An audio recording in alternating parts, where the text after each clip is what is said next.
Hello everyone, मैं शशांक भारद्वाज आज की वीडियो में लेकर के आया हूँ आपके लिए 5 इम्पॉर्टेंट क्वेश्चंस का डिस्कशन, जिसमें मैं क्वेश्चंस के आंसर तो आपको बताऊंगा ही, साथ ही कुछ इंपॉर्टेंट बातें उन क्वेश्चन से रिलेटेड भी आपके साथ शेयर करूंगा।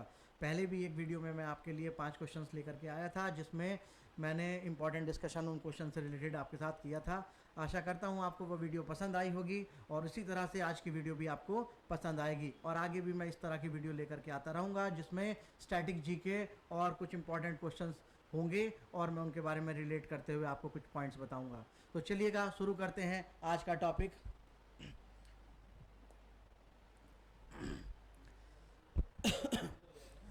फर्स्ट क्वेश्चन यहाँ पर लिखा हुआ है, विच of the following is a traditional painting of Orissa. Orissa की ट्रेडिशनल पेंटिंग कौन सी है? तो यहाँ पर उड़ीसा की ट्रेडिशनल पेंटिंग के बारे में पूछा है, जहाँ पर दिया है वर्ली। वर्ली जो है ये महाराष्ट्र की पेंटिंग है। कहाँ की है? ये नॉर्दर्न सह्याद्री रीजन में, नॉर्दर्न सह्याद्री, मैं आपको बता दूं ये जो सह्याद्री है ये वेस्टर्न घाट को बोला गया है। वेस्टर्न घाट का नाम ही सह्याद्री है। क्लियर? ऐसे ही हिमालय को हिमाद्री कहते हैं और वेस्टर्न घाट को क्या कहते हैं? सह्याद्री। तो जो उत्तरी वेस्टर्न घाट है, वेस्टर्न घाट का वो हिस्सा जो महाराष्ट्र रीजन में पड़ता है, उसकी बात हो रही है। तो वर्ली जो है वो नॉर्दर्न सह्याद्री में बनाई जाने वाली एक पेंटिंग है, नॉर्दर्न सह्याद्री रीजन जो कि महाराष्ट्र का हुआ।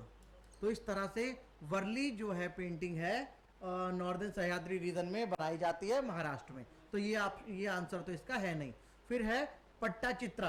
पट्टाचित्रा, हाँ, ये ट्रेडिशनल पेंटिंग है उड़ीसा की, ये है उड़ीसा की। तो हमारा आंसर क्या हो जाएगा? हमारा आंसर हो जाएगा पट्टाचित्रा। पट्टाचित्रा जो है वो एक ट्रेडिशनल पेंटिंग है उड़ीसा की। और इसके बारे में बात करूं तो ये हिंदुइज्म से रिलेटेड है, हिंदुइज्म से रिलेटेड है। और साथ ही लॉर्ड जगन्नाथ से रिलेट है ये, मतलब भगवान विष्णु से संबंधित इसमें चित्र बनाए जाते हैं। और साथ ही वैष्णविज्म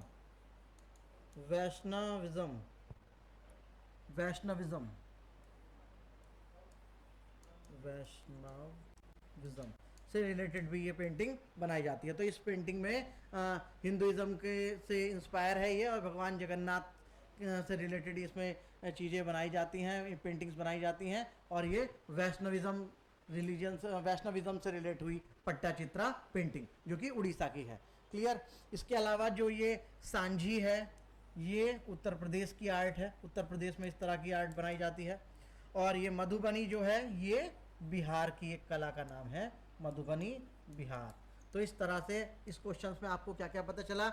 इसमें एक क्वेश्चन पूछा था कि ट्रेडिशनल पेंटिंग के बारे में पूछा था उड़ीसा की, और 4 पेंटिंग के नाम दिए थे कि ट्रेडिशनल पेंटिंग कौन सी है उड़ीसा की। तो हमारे इस क्वेश्चन का आंसर था पट्टाचित्रा, जो कि उड़ीसा में बनाई जाने वाली एक ट्रेडिशनल पेंटिंग है जो कि हिंदुइज्म पर बेस्ड है। क्लियर? और वैष्णविज्म पर बेस्ड है, लॉर्ड जगन्नाथ पर भी बेस्ड है। इसके अलावा जो है ये 4 ऑप्शन है, इनके बारे में भी हमने बताया कि जो वर्ली है वो महाराष्ट्र की पेंटिंग है, महाराष्ट्र में बनाई जाती है, नॉर्दर्न सह्याद्री रीजन में, और जो कि वेस्टर्न घाट का ही नॉर्थ पार्ट है। और सांझी उत्तर प्रदेश में बनाई जाती है और मधुबनी बिहार में बनाई जाती है। तो चलते हैं नेक्स्ट क्वेश्चन पर।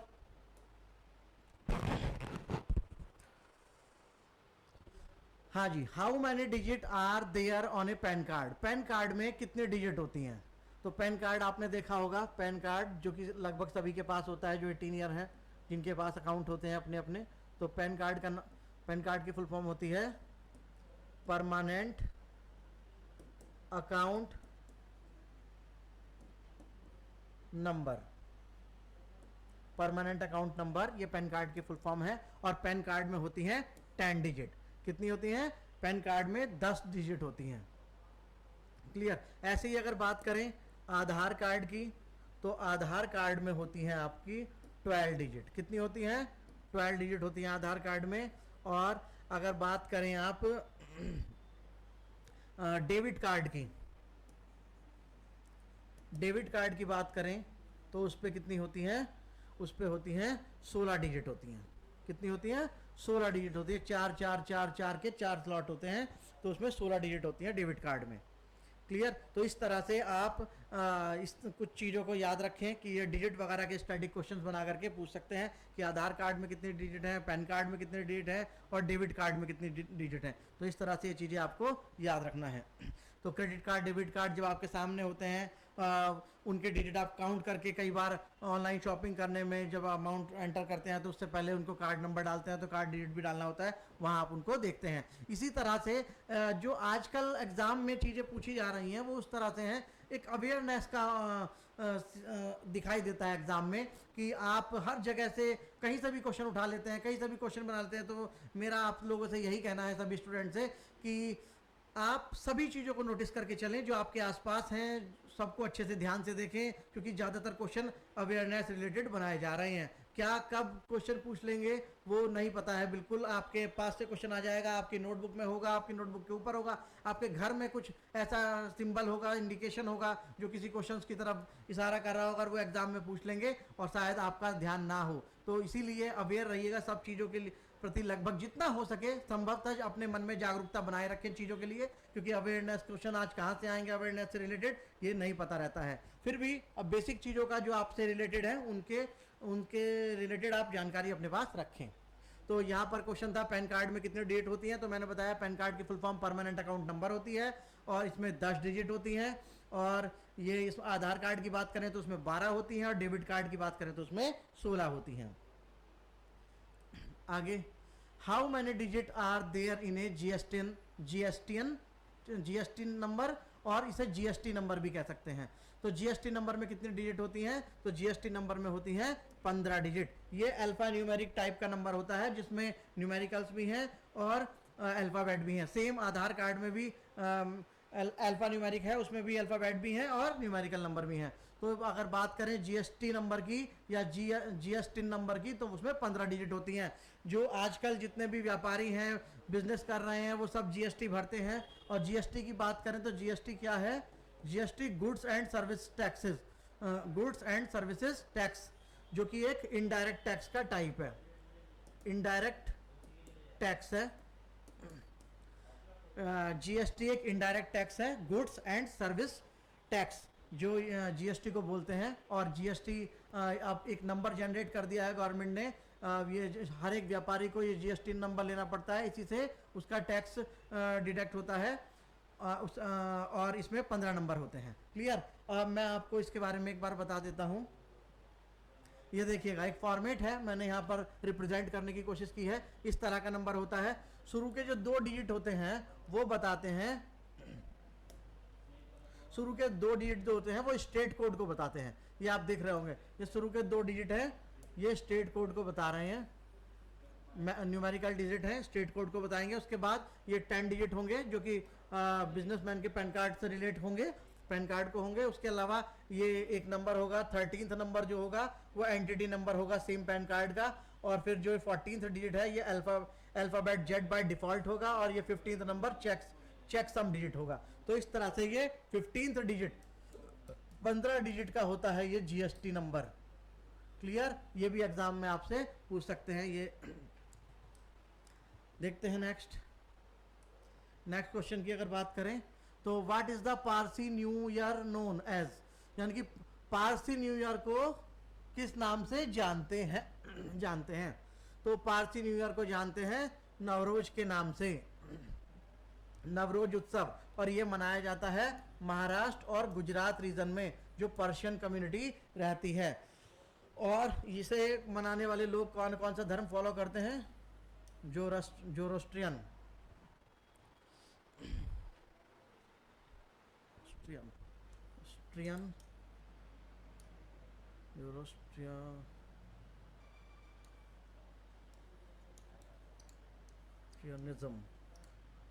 जोरोस्ट्रियनिज्म फॉलो करते हैं वो। तो इस तरह से जोरोथ्रुस्त वो बोलते हैं, जोरोस्ट्रियनिज्म ये रिलीजन फॉलो करते हैं। इसके अलावा उगादी के बारे में आप जान लीजिए। उगादी ये भी जो हिंदू न्यू ईयर होता है, हिंदू न्यू ईयर होता है चैत्र मास में जो आता है, उसका पहला डे के रूप में मनाया जाता है। कहाँ कहाँ मनाते हैं उगादी आप देखिए तेलंगाना, आंध्र प्रदेश, कर्नाटका और गोवा रीजन में ये उगादी मनाया जाता है। तो ये हिंदू न्यू ईयर का जो फर्स्ट डे होता है उसको ये उगादी के रूप में सेलिब्रेट करते हैं। आगे देखें, which of the following dynasty was founded by Qutbuddin Aibak. Qutbuddin ने कौन सी डायनेस्टी फाउंड की थी?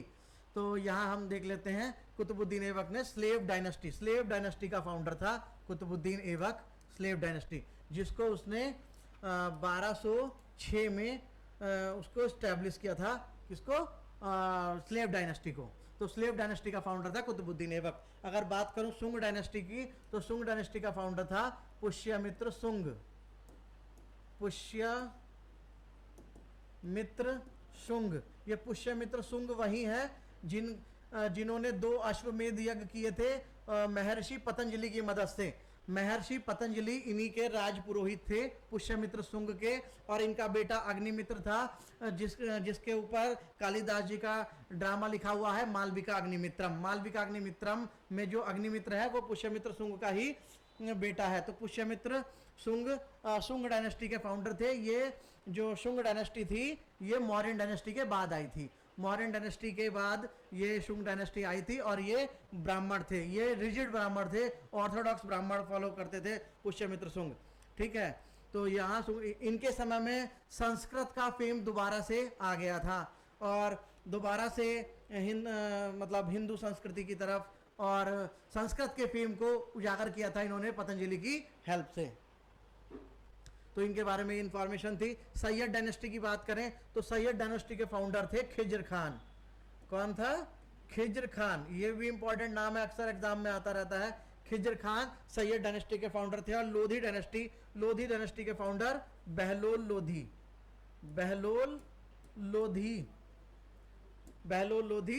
डायनेस्टी के फाउंडर थे। तो इस तरह से हमने देखा कि इसमें केवल पूछा क्या गया था कि कुतुबुद्दीन ऐबक ने कौन से वंश की स्थापना की थी, तो हम बोलेंगे स्लेव डायनेस्टी को एस्टैब्लिश किया था 1206 में। उसके अलावा सुंग डायनेस्टी के फाउंडर पुष्यमित्र सुंग थे, और सैयद डायनेस्टी के फाउंडर खिज्र खान थे, और लोधी डायनेस्टी के फाउंडर बहलोल लोधी थे।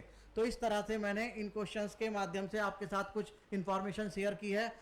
आशा करता हूँ आपको अच्छी लगी होगी, और नेक्स्ट वीडियो में मैं और इस तरह से कुछ इंपॉर्टेंट क्वेश्चंस आपके लिए लेकर के आऊँगा। तब तक के लिए धन्यवाद।